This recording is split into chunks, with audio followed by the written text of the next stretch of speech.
As part of our renewed and re-envisioned work on the Chesapeake, EPA has made one other commitment, and that's to expand the use of our regulatory authority as a further backstop for the work of the states and the district. So I'm glad to share the details of that expansion for the first time with you here today. I'm proud to announce that EPA will be initiating rulemaking on stormwater and concentrated animal feeding operations to reduce water pollution in the Chesapeake Bay watershed.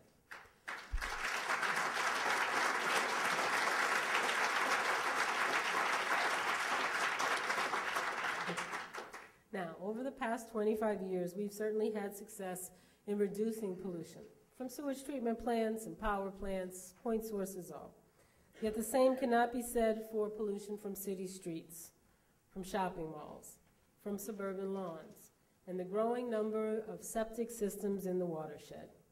Increased stormwater runoff from development is a problem nationwide, not just in the Bay watershed. So to address this growing concern, we will be initiating a national rulemaking to increase controls on post-construction stormwater runoff. As part of that rulemaking, we will consider additional Bay-specific requirements, including expanding MS4 regulated areas, setting post-construction standards for areas with smaller development footprints, and increased measures for retaining rainfall on development sites. We're also working to address excess nutrients from concentrated animal feeding operations, or CAFOs. Animal agriculture is a vital part of Bay history, its culture, its economy, but it's also responsible for roughly 1/4 of the pollution in the local waters. So we have a broadly shared interest in reducing those impacts and ensuring the sustainability of animal agriculture in the Bay watershed. We would like to see nutrient runoff from CAFOs reduced through existing regulations and enhanced measures in state implementation plans. And it's our hope that the states will be addressing these pollution sources effectively and that federal requirements in some or all of the states will ultimately prove unnecessary. In the event that state programs are not sufficient, our new rulemaking will seek to strengthen CAFO requirements to improve manure management and reduce nutrient loading. But we will not implement them if states, on their own, have adopted programs that will effectively do the same thing. We will work closely with the states, the regulated community, and all of you in developing these new regulations.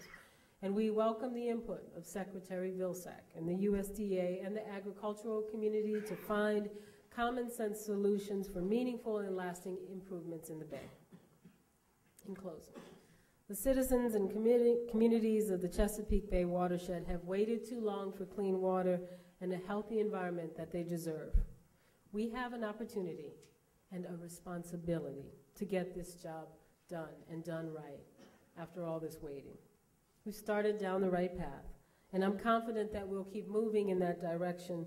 I'm confident we also have challenges to face, but we also have an amazing collection of talented and passionate people here today. Ladies and gentlemen, we all choose clean water. Now let's figure out how to make that happen together. Congratulations to you on this conference, and I look forward to continuing to work with you to making 2010 a historic year, not just for the Chesapeake Bay, but for water quality. Thanks so much.